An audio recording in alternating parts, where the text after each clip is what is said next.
Okay, so the EML algorithm essentially iterates over the following two steps. The first step is the E step. It's called the expectation, and the second step is the M step, the maximization part. So in the expectation step, essentially we compute the distribution of the proposal distribution, the proposal distribution. So for each of the zi values, you need to compute it accordingly based on the xi and the current parameter setting. Okay, and once you have done that, then you can write out the q function. The q function is here. That's the q function here, right? And this is essentially our q, and this is ln of our p, if you like. Okay, so it's kind of similar to the KL term. If you essentially, it's very similar to the cross entropy loss. And in the later part in the MLE, we actually give the derivations, all these kind of things.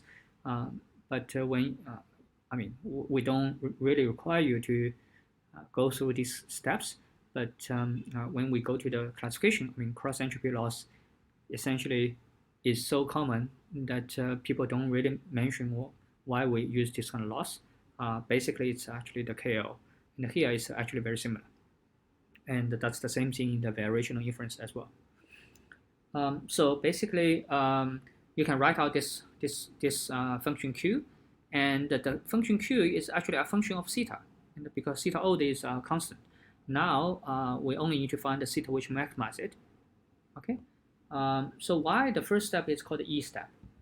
It's called E step because if you write out the definition of this one, it's actually this one, right? So this is the Q, this is ln of the P.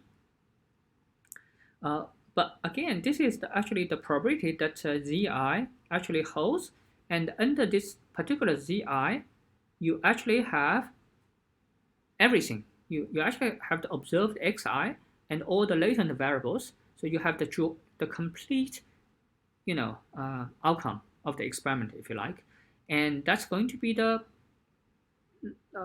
likelihood or the probability, right, or the likelihood. We call it the likelihood because we emphasize it's a function of theta. But if we don't emphasize this part, that's actually the complete joint probability. Okay, and that's the log property. Okay, so in other words, you can actually think about that's some kind of expectation, right? Think about discrete case. For example, let's say if you just like a gambling, okay? Here Zi equals win or lose, right? And if you, for example, if you think about you bet on a match result, right? So the match result Zi could be win or lose, right? Or 1 or 0. So if you won, what you get is actually you get a reward of, let's say, $100. Okay. If you lose, you get nothing, right? You actually need to. By the way, let's say you pay $5 for the ticket to buy the lottery. Otherwise, you actually just lose $5, right? So basically, you can actually get some kind of expected reward. Is essentially this one times the expected reward is times the probability of win plus this guy times the probability of lose. But again, win because of z is binary, so the lose is essentially 1 minus probability of win, right? So it's something here. Z actually goes through all the zi values, and you get the property times this one. So it's essentially the inner function.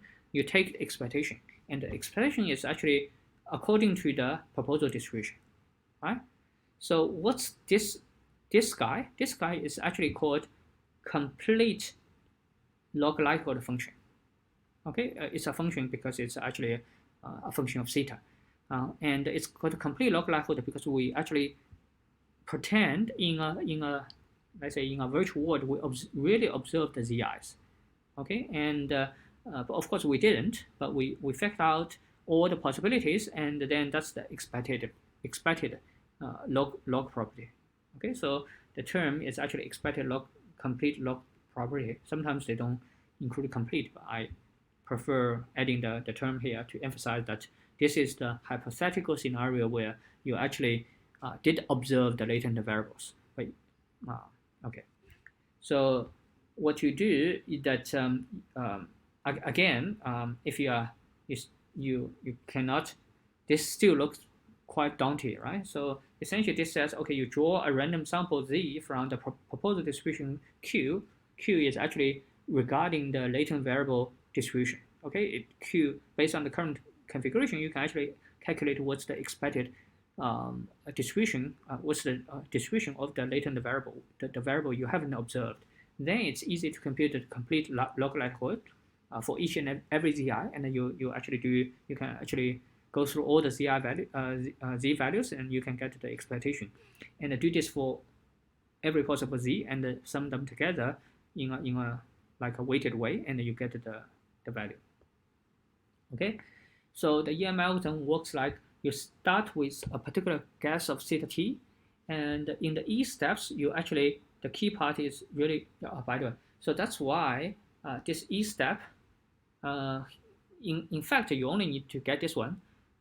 I mean, but in practice, you usually calculate this one and directly go for the Q, right? But if you write out the Q, you can think about the E step. You really to calculate, write out the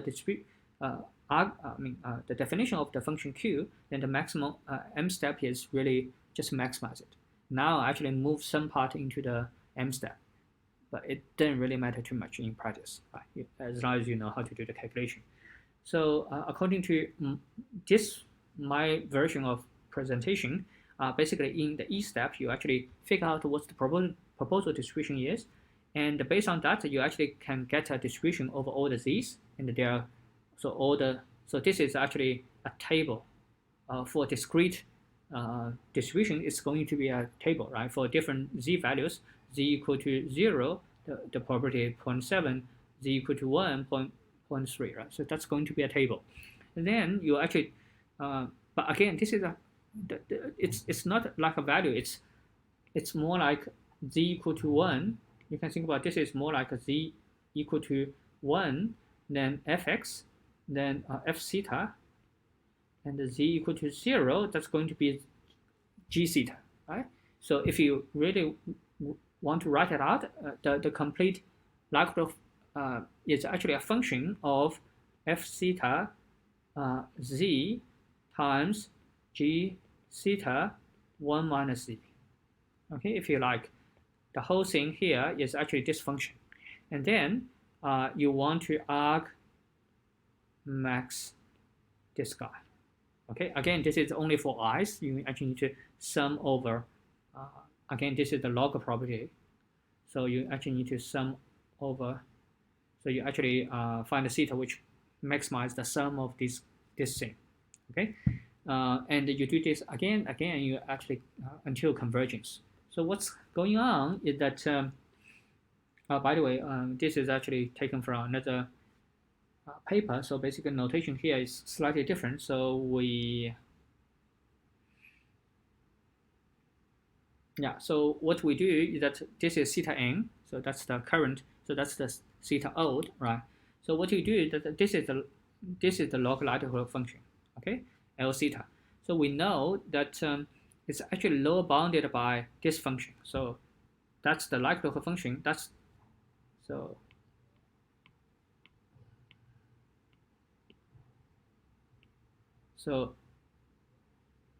we are looking at this function versus this function.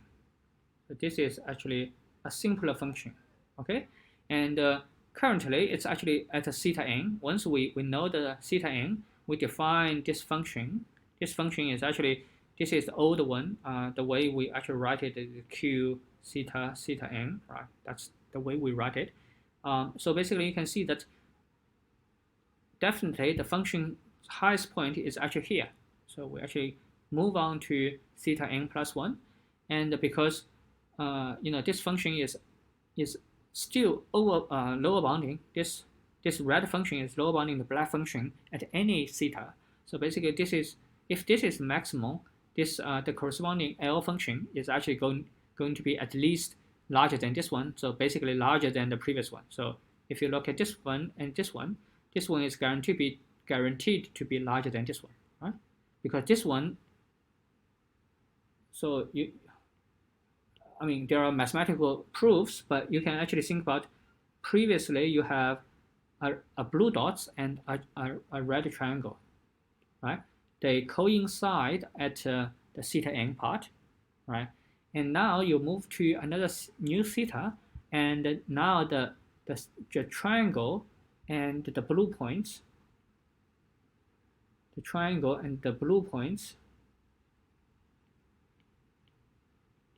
the blue points actually separates, okay? But we know that the blue points actually moves up, and then this is also up, right? So basically, this new triangle is definitely going to be higher than the previous triangle. So that's why the likelihood function value keeps increasing. It never decreases. You can actually prove, and because the likelihood definitely have some upper bound, and as long as you actually the increase is monotonic, basically due to the fundamental theorem, basically it definitely converges, right?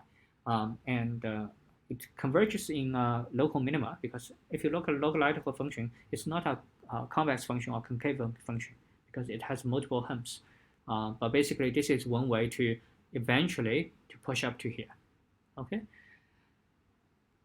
So essentially, the k-means algorithm is actually one instance of the KM-EM algorithm, and it's actually a very special instance. It's probably not the best, tightest instance to maximize the log probability. And if you go for the soft version, which is sort of like more principled way, this gives you the Gaussian mixture model to do the clustering. Okay, and we won't go into that because Gaussian, at least the PDF looks a little bit daunting, and in fact it's not. Gaussian function is actually has a lot of good mathematic properties, but let's say we won't go into this continuous version, but instead we actually work on a very simple discrete version. So this is actually a version which extends from a coin, a single coin. Okay, so the general idea is that given three coins, Z, A, and B, that's almost like a variable names. So you can easily say the outcome Z equal to 1 means, okay, the first coin actually get a head. And the head property is lambda alpha beta. Okay, so this Z, the name of it you probably can guess. Okay, Z is actually unobserved. So the generation process is that we first toss the first coin, and if it's head, you actually toss the A coin, and if it's not, you toss the B coin. Okay, so basically the first coin is actually a selector. Right, select which coin to toss, and in general, A and B have different bias. Probability of landing on head. So the whole process has become more complex, right? And so basically, if you toss 10 times, you actually observe 1, 2, 3, 4, 5, 6 heads and 0, 4 zeros. Now, your problem is to estimate the parameters. Okay, this problem becomes much harder, right? Okay, so think about it. It's hard because we are only given the end results. We are not given this variable z, particular zi. So in other words, think about it. If I give you the zi, will things become simple, right? So I actually are going to, the zi will actually become something like, let's say, something like this, okay? But just to write it in a more informative way, that's not the correct way, but hopefully this looks much better. So we actually write out which coin zi selects to toss, right? So this is the, let's say Zi selects coin A, select coin B, select A and A and A and B and B and A and B and B, let's say. Okay, so if I give you something like this, right? So basically, this lambda is essentially immediately obtained, right? Because you know that let's say A is yeah, so head is 1, right? So A, we only need to look at the case where it actually tells A. So 1, 2, 3, 4, 5. So we know that in this case, lambda MLE is actually 0.5. And then we know that, okay, if we only look at the coin A, right? All the coin which are tossed by B, it doesn't matter, right? We only look at this result, this one, this one, this one, and this one. So A is the coin A was tossed 1, 2, 3, 4, 5 times, and the probability of head for this A is essentially 1, 2, that's 2 over 5, right?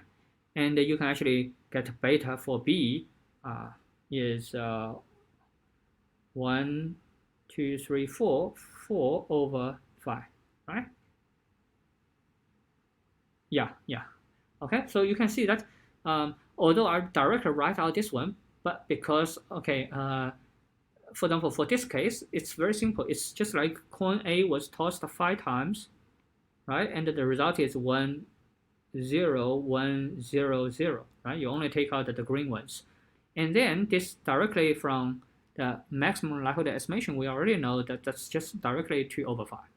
Okay, now you can see that this problem becomes so hard if this Z is actually not given, right? Z is actually not given. We can't do these kind of things. We cannot. Okay, so how to do that? So we can actually use EM. So we do it.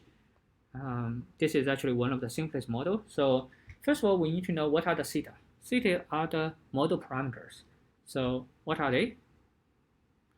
They are actually I forgot the, I think lambda alpha beta. Yeah, that's actually lambda alpha beta transpose. Right. Just yeah, if you don't care about the column or row vector. And what are the missing data, or like the latent data, which is actually Z, right? So for example, this is actually one possible this is actually one possible value for the Z vector, right? But Z could also be something like, let's say A, B, right? And you don't need to have 5 A's. You could have 4 A's and 6 B's and so on and so forth. It could be anything, right? And if under that Z, the corresponding alpha, beta will actually be different from 2.4 and 0.8. Okay, so how to solve it? So what we do is that we focus on one of the experiments, and you actually have xi, zi, theta. So that's actually the complete data log likelihood, right? I mean, complete probability or likelihood. Okay, we haven't taken the log yet. So what we do is that we actually need to determine the Q. So the Q is actually essentially this one, right? By the way, actually, instead of using, it's too hard to type in this kind of i's, so I just use the subscript. Okay, subscript is the i's example, and the same thing for t. Instead of using old, I just use t. Okay, so that's actually our qi,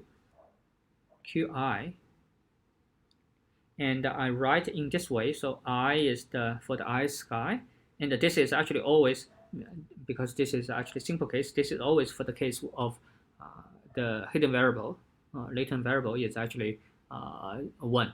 Okay, and the t is actually based on the t's timestamp. I mean the current parameter. So it's actually this one. This one by definition, so is actually, so you can actually think about it, forget about this one. This essentially means it's a function of theta t, right? So if you get rid of this one, this is actually the conditional probability of zi equal to 1 if given xi. And this is the case where you actually have a joint probability over the conditional part, right? So that's the definition for the conditional probability. So if you look at the numerator, this actually means, okay, zi equal to 1, that means you select the first coin, and then you toss out the result become xi. Xi could be 1 or 0, right? So what are the case? So zi equal to 1, this means toss the A coin. And so if xi equal to 1, because A coin's parameter is alpha, the probability is actually alpha, and else xi equal to 0, that's going to be 1 minus alpha, right? So again, all this alpha is actually based on the current t. So basically, that's actually give you this one. But again, this is all the case where, it's actually condition. This is actually the case where, zi equal to 1. So basically, that's going to be pi t, right? So you actually need to have this kind of scenario. And then the rest is actually simple. This is the case where this is actually the same as the numerator. And this is the case for, so this one, essentially, probability of xi given theta t, or if I remove theta t, it makes things simpler to see what's going on. Xi essentially is property of xi zi equal to 1 plus probability of xi zi equal to 0, right? So that's the only two probability of zi. So you marginalize over all the zi values, and that's the marginalized probability. Okay, and that's actually the denominator, right? So by doing this kind of things, you can actually, although we get this one, but you also need to get this is qi,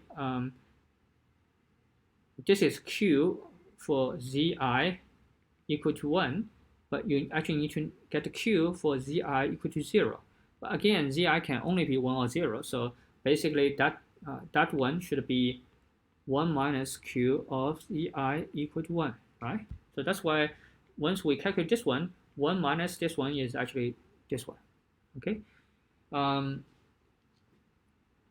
So what you do is that you actually, again, we plug in the definition for this one. So that's the expected, complete log likelihood. So that's the, so that's why it's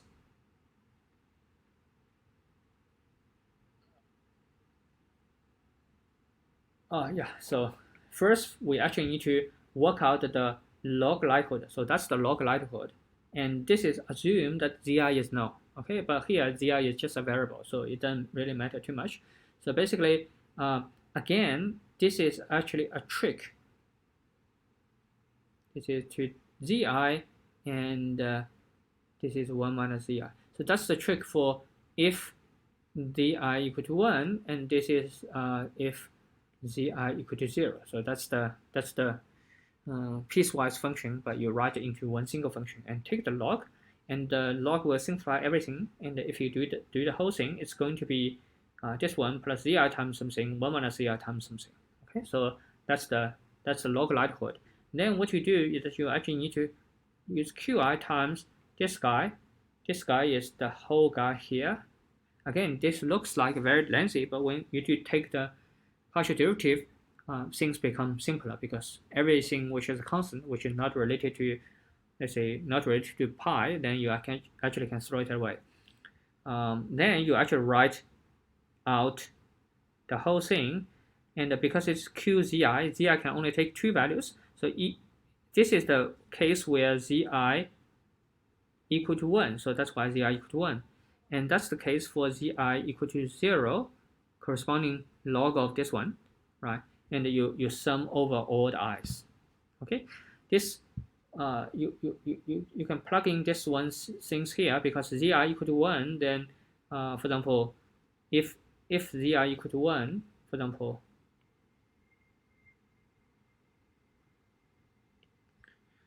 if zi equal to 1, then you only need to consider this part. Okay, right? 1 minus zi times something is gone. Okay, it's 0 times something.